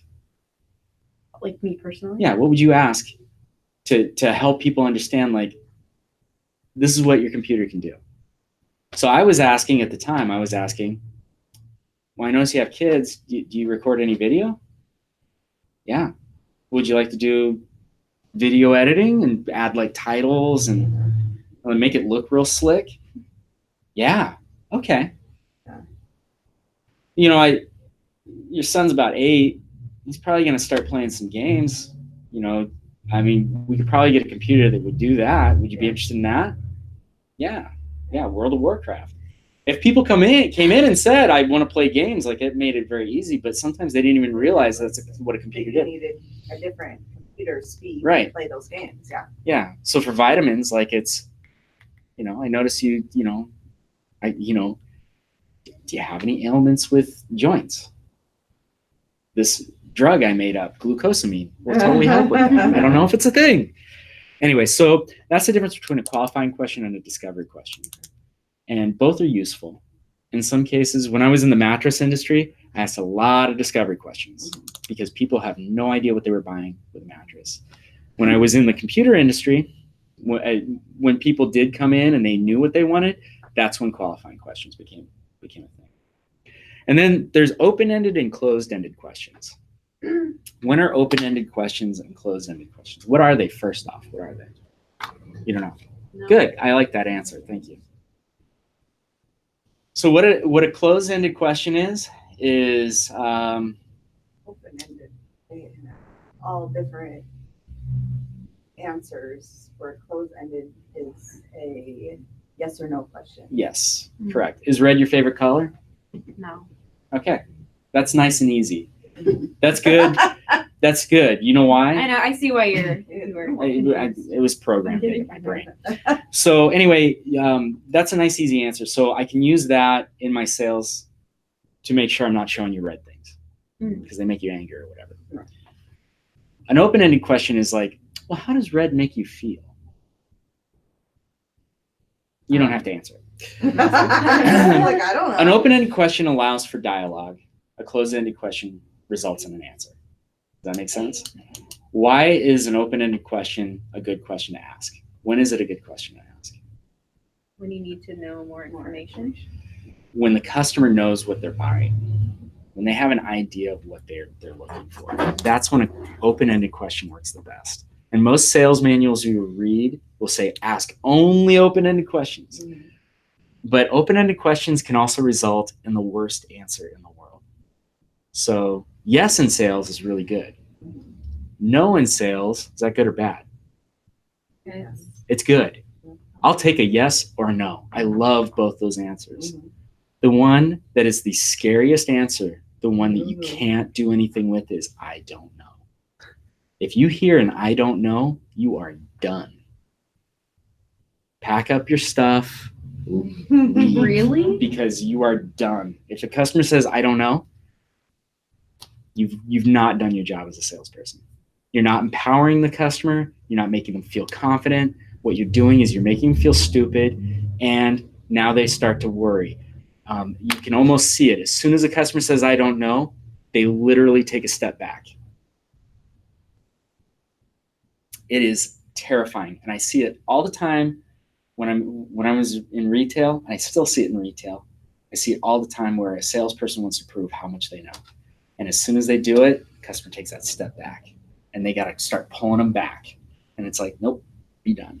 So open-ended questions, when someone, you know they're going to have an answer for you, that's when you ask an open-ended question. Closed-ended questions, when you know they don't know anything and you need help out, educate. Good. So that's when you're talking to the customer, and that's going to be super important. Now you find out all the information you need, and then you want to make sure you're aligning the product or service with what the customer said they want or need. And here's an interesting something kind of important to consider. What's more important, a need or a want? A need. Okay. Why? Because it's a necessity and not just something you want to have. Okay. Need or wants? Needs. Needs? Needs or wants? I'd say neither. It depends on the circumstances. Wants are always more important. Yeah.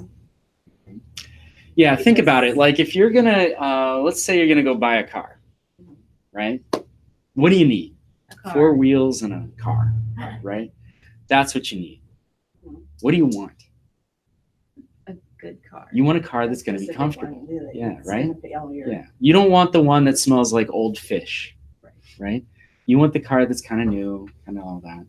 And so you're already more attuned to looking at that car, even though this is your budget. Mhm.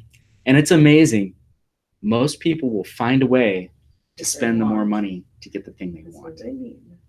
If you ever question that, go ride the Max, take it all the way into Portland, all the way back, and look at people's shoes. Wait, why? Because people are riding the Max, okay? I'm not saying anything bad about riding the Max. I think the Max is a great way to do things. But some people are going to look like they don't have a lot of money, but if you look at their shoes, they spend some cash on their shoes. For comfort. Whatever the reason, because they want those shoes. That's where they spend their money. How many people have Jordans? Yes. Hundreds of dollars of Jordans, and Mhm. Those are so ugly. and That's just anyone because wears it's Jordans. That's right. And just because it's not your value does not mean it's not their value. So people will spend more money for wants. So in our case, what's more important, a need or a want? Wants are far more important. So when we're talking to people, we want to make sure we're addressing their wants, not their needs. We can handle their needs, but we want to take care of their wants. Obviously make sure the customer feels this is all about them. When customers ask, the only time I ever talked about the bed I slept on when I was in mattresses was when a customer asked me specifically, right? And I would always say the same answer, it's the one I have at home. That's the bed I sleep on. Yeah. Well, that makes sense. So I never bring up anything about myself until the customer asks. I don't think it's important that they know anything about me other than Johnny on the spot and getting them what they need. That's really what the most important thing is. So it's got to be all about them. So make sure that whatever you're talking about, if they ask you a question about yourself, that's cool. Otherwise, keep it about them. Always about them. Focus on them. And here's a question. Is every customer going to be a right fit at the end of this? No. I mean, if someone comes in and they're like, I've got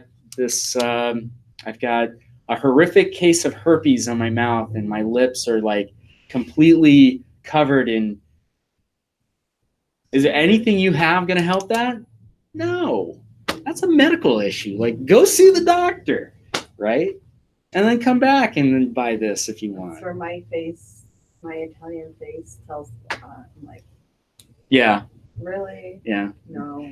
Yeah, I mean, but people look Yeah. for miracles. They Yeah, really yeah. do. I mean, I can't tell you how many times I'm going to run this class and people are going to walk out of here with this packet and go, I'm going to go be the best salesperson in the world. And they're going to go, And then they go home. and they'll put this down. Like I said earlier, they'll put this down for a year. And then a year from now, they'll look at it and go, I don't know what this is, and throw it away. So that'll happen. But, and I don't want to work with those people. If they walk out of here and they don't want to go any further with it, I don't have any interest.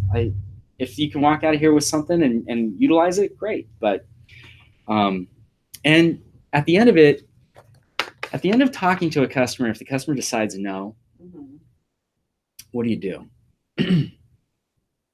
Move on. Move on? Move on. Well, if you have any other questions, I'll be over here. You're there for questions, but don't try to, keep going, because then it just they get more and more irritated. Mhm. Where if you just let it go, they could be like, okay, now I have a question, I'm gonna go ask her. The best thing to do is, all right, well, if you don't mind, in order for self-improvement, was there something amiss? Did we miss something? Was there something I didn't ask you? Use it as a learning experience. If they're not going to be your customer, have them be your teacher. Don't you think that makes for awkward situations, though? Does it matter at that point? They're not buying from you. I guess it might. And I'll tell you this, most of the time, when you ask that question, They get never. something interesting happens. Mhm. People like to help people. Mhm. Deep down, we are programmed deep in our minds to help other people. And so if you ask, was there something I did wrong? Well, They'll usually tell you, and then they're a little bit more apt to stick around and talk to you. Well, and I think too, a lot of times people pressure people to buy things that they don't really want, and then the word is people's travels, so then it's like you get that bad name for selling them something they want, whether it be your class, like now nobody's going to come to your class because that one person had a bad experience. Yeah. You talked them into something that wasn't going to work for them Right. in the first place. Yeah. And I mean, that's really what it boils down to is I want people to have good experiences. Right. And if they decide they don't want to take the class, I respect that. Like I totally get that. But if they get done with the class and they're like, they want to go and talk bad about it, like I don't want to work with those people. Right. Exactly. Yeah, exactly. Yeah. All right, so we get to the first L, which is listening. And it's probably the hardest part of sales because people say the dumbest things. and they ask the dumbest questions. And again, thank them for it, because that's why you're going to have a job. Whatever you do, if you're a secretary, that's why you're going to have a job. If you're a nurse, that's why you're going to have a job. Like whatever it is, that's why we have jobs. We love it. So how do we let customers know we're listening? Because sometimes they'll drone on and on and on and on and on. And we have to, like, you know, if you got this look on your face, or if you're like on your phone, or if you're staring off into space or whatever, you know, it's not respectful. And the worst part is it encourages people to talk more that are those types of people, where they will just talk at you. They won't talk with you. Does that make sense? They will continue to just talk at you because they're lonely. There's a lot of people in retail, especially lonely people. You don't want to have too much engagement with them, because those are all conversations. Outside of work's fine. Anyway, how do we let customers know we're listening? Active listening. What does that mean? Do you know what that means? You know what that is? Like you're talking and I'm like, That's partially. That's a little bit of the body posturing. Yeah, that's correct. And yeah, you want to make sure that, you know, as someone's talking to you, you're making eye contact, and you're getting some positive vibes. Like the nodding is good. That's really good. Active listening is also a little bit more than that. So body posturing, obviously, if you can get squared shoulders to the person, that's great. Or if you're standing side by side with the customer, especially in retail, I'm going to stick specifically to retail here, because you're usually across the table. But if you're looking at something with the customer, that's actually empowering for the customer. It's very simple. Just something as standing side by side, looking at the thing with the customer. Because this is confrontational. This is unity. Paraphrasing. So, customer comes in and says, "I've got, you know, I'm sprouting wings out of the back of my back, and it's very painful. And you know, as I'm starting to grow the wings, they're starting to molt." Okay, so it sounds like you have some wings growing out of the back of your back, and it's not feeling really great. So, okay. What does that show? Just reassuring. Yeah, you heard what they said. Yeah, it's just letting them know, just paraphrasing. It's a good skill to learn, and it's something I do teach in the class. So it's that one's kind of hard, and it's one you have to practice, because you don't want to sound dumb and just be like saying the same words back to somebody, because it's like, oh, what I heard. What are you, Teddy Ruxpin? No, like, help me out here. What do you have that? Show me that you're processing. Mirroring, and this has a lot to do with energy levels. Customer comes in like this, they're like, I'm looking to buy stuff. It's like, you kind of want to be like, yeah, I'm excited about that too. Let's go take a look at some stuff, right? You want to mirror what their energy level is. Customer comes in and they're like, well, tree fell in my house and I have to replace some stuff. You don't want to be like, sweet, I'm so excited about it. And I got an example of this. Okay, so I was talking to a customer about a mattress, and I was asking discovery questions. And one of the discovery questions I asked was, when you wake up in the morning, do you have any pain in your shoulders, hips, or any pain in your lower back? And he said, yeah, I've got tremendous shoulder pain. And I was like, great. I have the perfect mattress for you right over here. I did not mirror correctly. Telling me about pain and me having some like, yeah, I'm going to totally sell a good mattress. That's a bad mirroring. So he had pain. Be empathetic, not sympathetic. Be empathetic. Oh, pain in the shoulder is really hard. I have a mattress that might work out really well for you in a tone that's going to mirror what he's got.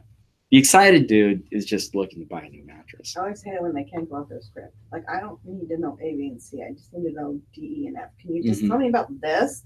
Well, first of all, no. Yeah. Okay, bye. Well, that is a very good example of someone not listening. Yeah. You know, when a customer walks in and says, I need a $300 computer, what should you show them? you damn well better show them a $300 computer because that's what they came in for. After that, that is building rapport. $300 computer right over here. Would you like me to tell you about it? Yes. May not even be something they want to hear about. They might just want to buy the $300 computer because they know exactly what they want. $300 computer right here. Do you want me to tell you about it? No, it's okay. All right. Well, just to let you know, we've also got a deal on this one over here because I built enough rapport because I took that person directly to that computer. I can go, hey, also we have this one over here for $50 more that has this, just to give you an option. Nope, I'll take the $300 computer. Great. Nice and simple. And communicating for the customer. And that was something I learned, again, with computers. So that's a really great way to describe how bad salespeople can be. This one's got an AMD 725 processor that does 2.4 gigahertz, but it'll turbo boost up to 3.1 gigahertz. You guys are all bored already. I'm interested to know what those words mean. Yeah, I just made them all up. So, and that's the thing is I've had customers go, well, I want to know. And it's like, okay, I'll tell you. What are you doing with the info? Like, I can tell you everything you want to know about this processor, but what are you doing with the info? Some people want to know that stuff. Assume most people don't. And let people ask. That's the thing, is if they ask, they're interested. If they don't ask, two rules I give in both life and in sales. They're both applicable. Is never ask a question you're going to regret the answer to. And never ask a question that you don't know the answer. Is that right? So the first one is, does this jacket make me look fat? No. Because what's the other option there? Does this jacket make me look fat? Unfortunately, I'm that person that respect and disrespect because I'm gonna be that honest person. Yeah, right. Okay, so and they don't always appreciate. Sure, but yeah, that's why you don't. But ask shame them, right? on them for asking the question. Exactly. I'm always like, don't ask my opinion if you don't want it, because I'm gonna tell you my opinion. Yeah, exactly. So you never want to do that. And then the other thing is never ask a question, or oh, sorry, no, that's not it. Sorry, I'm getting a little mixed up. It's never answer a question that hasn't been asked. So it's don't ask a question you'll regret the answer. Never answer a question that hasn't been asked. You want an example of that? Yeah. Okay. This computer's got a processor. It's an i7, Intel i7, 3.1 gigahertz, turbo boosts up to 3.9 gigahertz, and it's got 15 cores in it. Did anybody here ask me what this computer has as far as a processor? Do you care until I just said those words? Did it matter to you? Did it change your life that I said those words to you? You still don't care. Now but here's the worst thing that happens. Now you know that there are numbers and letters associated with that thing. So what are you starting to worry about now? Not knowing what they mean. And yeah. If you're gonna have to learn a whole new thing just to make it work, and that's too much work. So I don't want that. Well, worst off is, you know what the worst thing is I don't want to feel stupid. Right. I don't want to feel regret. I'm not gonna ask what they say. If I go home and at Thanksgiving someone asks me what computer I bought and I tell them and they go, "Oh, why'd you buy that? That's the dumbest computer to buy because you don't have in-laws are the worst." Right. Oh my God. So you want to eliminate those conversations altogether. Just figure out what's really important to the customer and talk to that. They don't need to know what they don't want to know, right? And what does your customer want to hear? And there are two types of customers: analytical customers and relational customers. What do analytical customers want to hear? What the product is. Give me the concrete information, right? Give me the numbers. How much faster is this going to be? How much better is it going to make my lips? How many months am I going to have to use this vitamin before I start to see a a result, you know? Those are the analytical. Those are the analytics. Relational is that's when you're using that rapport a little bit to kind of create more of a continual customer, right? Where you're talking about, you know, I'll make sure I get in contact with you, you know, every 3 months to make sure that you still want to, it's still working for you, and put it in order for you, or whatever it is. Those types of things. And so customers are going to fall into both of those types of realms. They want to hear that the thing they're getting is going to achieve what they're looking for, but they also want to know that you're going to continue to take care of them. That's why warranties are so interesting. A warranty, do you know what a warranty actually covers? The cost of it getting fixed, or No. if it breaks. No, it's not if it breaks. It covers manufacturer defects. And that is a thing nobody understands about a warranty, is it does not cover if it breaks. If you break it, If you it's break not it, covered. yeah. If it breaks on its own, it's covered. But if you break it, Yeah. it's not covered. Well, sometimes cell phones are a perfect example. If I'm out in the rain, I'm not purposely trying to get it wet, but if it gets wet, is it under warranty? No. Nope.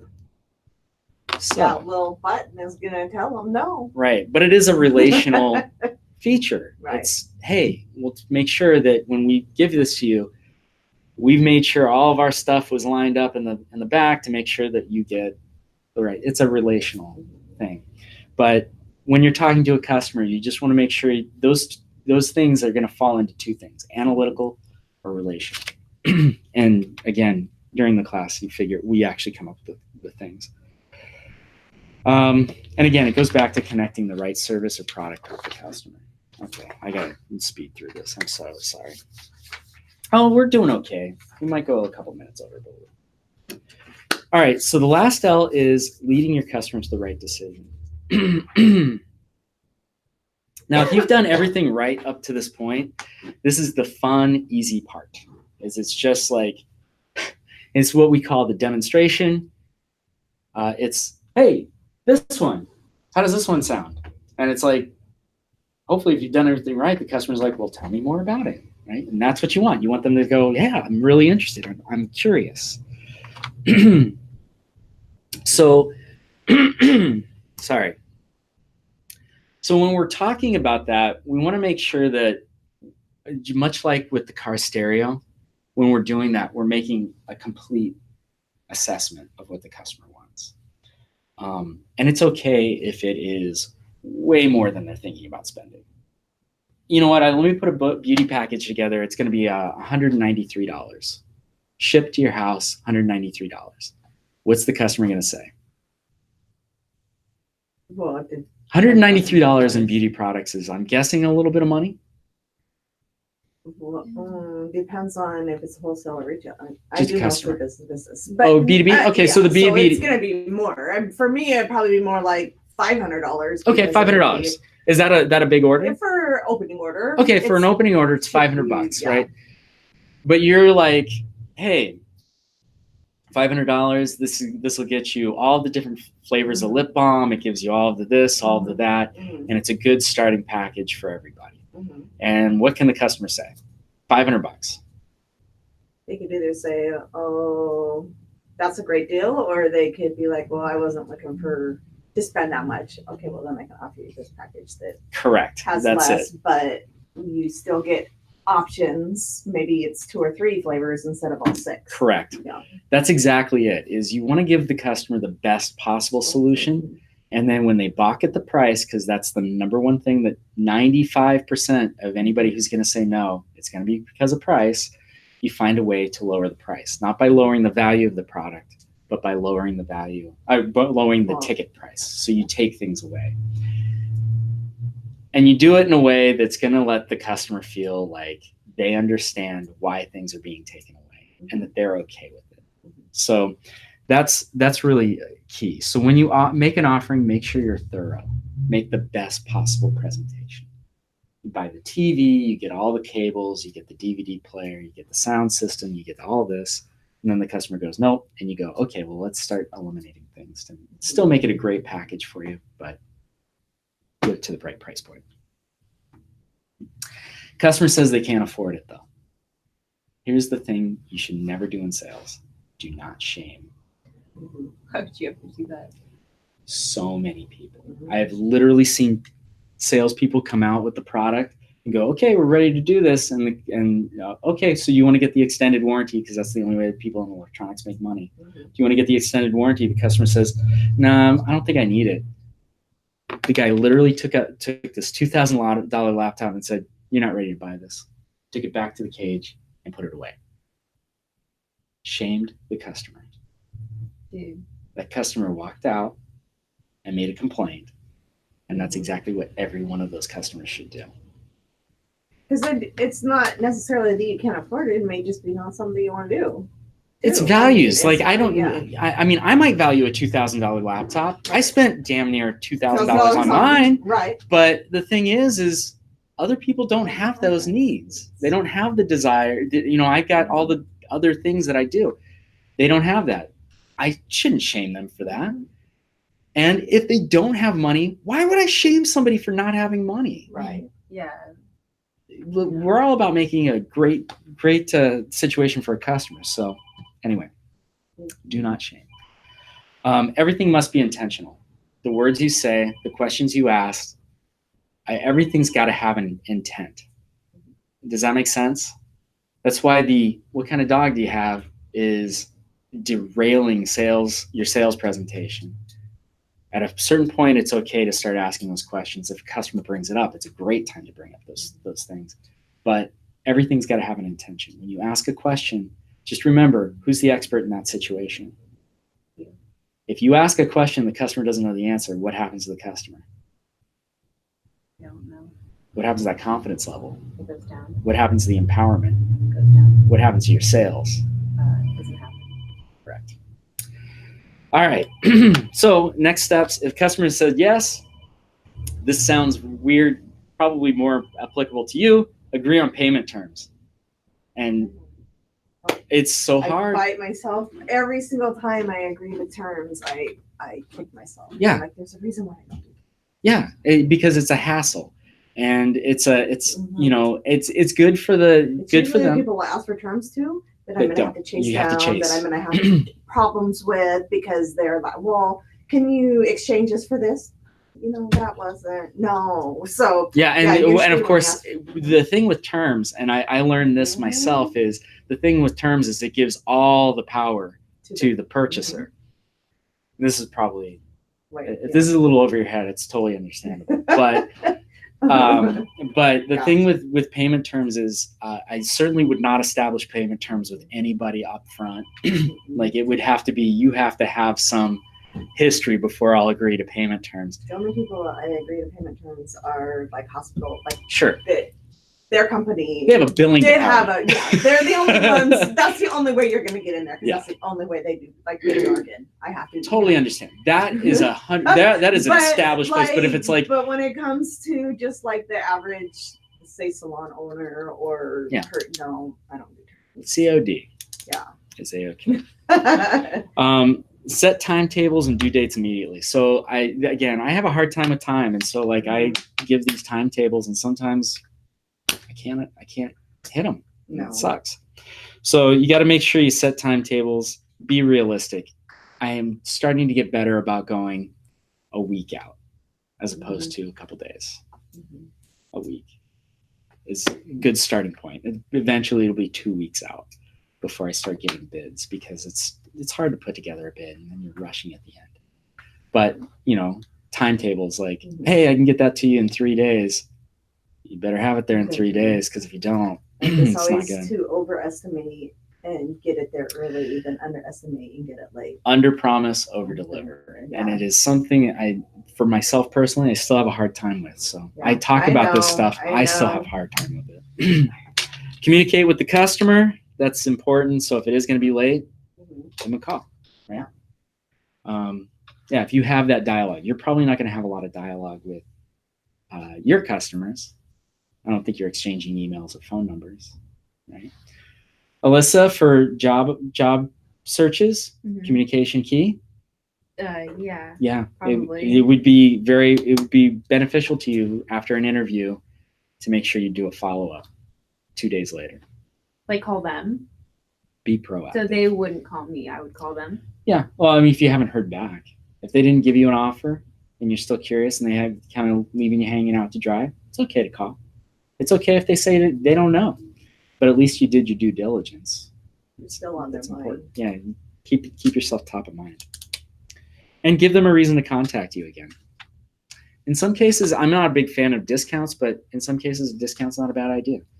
Well, especially with retail, if I have retail, because I have that cushion. But yeah, me, it's more. I'll do like it depends. I have my VIP customers that I always give. Yeah, just do discounts too. Or if it's the buyer over at Made in Oregon, it's like, well, you know. They always get a discount. But yeah. But yeah, no, it just or opening orders. Mm-hmm. Oh yeah, I offer pay cash, you get a discount. Yeah. I like cash. Yeah. I like to rub it all over my body. Mm-hmm. Just kidding. All right. And if the customer does not take an offer, don't boot them out the door.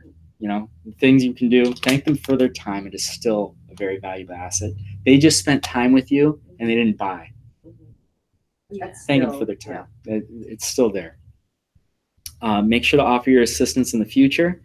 I'd also throw in, if they decide not to buy from you, ask them why. If it's price, it's price. If it's your service, don't get mad at the customer because your service was bad. Try to pay attention and see if you can fix it. It's always it's always good to have negative feedback too, because I can't change it if I don't know what's wrong. Yeah. And another thing for me is you can't please everybody. No, you can't. And so you're gonna get the customers that you're gonna get. That's you want all of the customers that you can get though. Mm-hmm. That's the most important thing. And especially if you're doing well, in your case, if they decided not to go with your lip balm, follow up in a week, because a lot can happen in a week. Oh my gosh.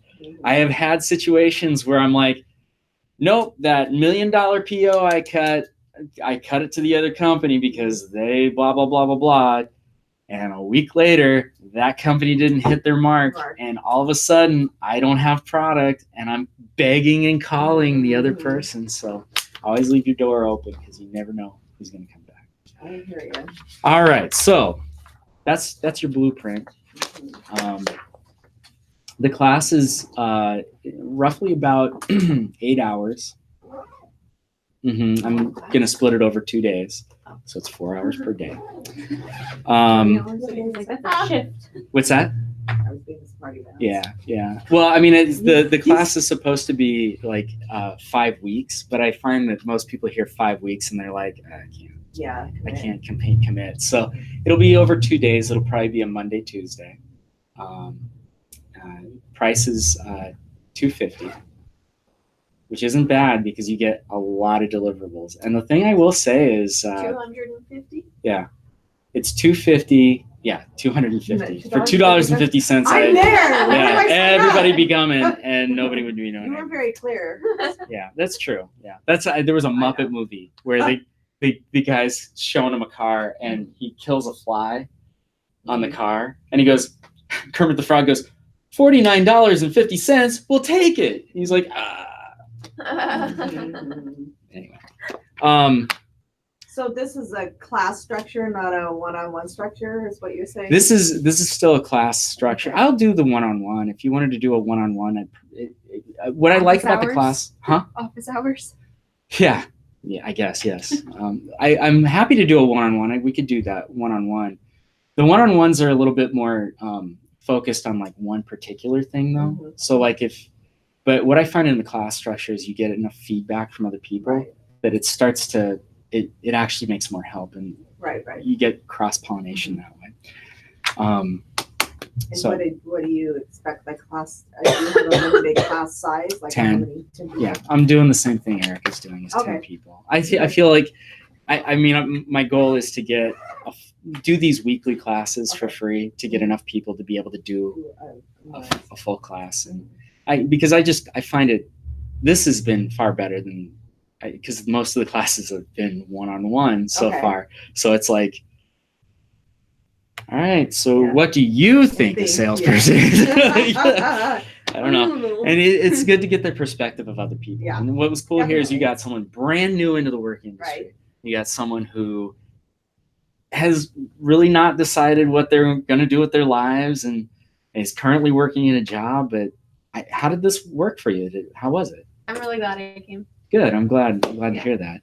And someone who has an established business that's successful, and I think hearing the different things between you guys was great too. Really good though too, because like I said, I've been working with a girl who's just starting out, and it's helped me verbalize things differently, say more of this works best for me, Mhm. or that's great. But it gets a little frustrating sometimes too, because I can see her going places that can make or break her, and it's just like, okay, I've told you my opinion in more than one way, and I know this is going to be a bad thing for you, but I gotta just let you go do it. And Yeah. So the thing I suggest is a second voice. Yeah. And I'm not saying this as a parent, right, but I'm right. saying this as a parent is Right, I that understand. whenever I say anything, it doesn't it's mean like, anything. If I oh, get somebody yeah. else to say it, then all of a sudden Yeah, it yeah, has some yeah. value. So again, free class every week here on Thursdays. If she's I know she does. She has. She's a massage therapist as well. Okay. So well, she that can't yeah. always do day classes, but Okay. I think if it was something that she worked out in advance, she could do it. Okay. I had another girl that wanted to do it as well, but she had an appointment today,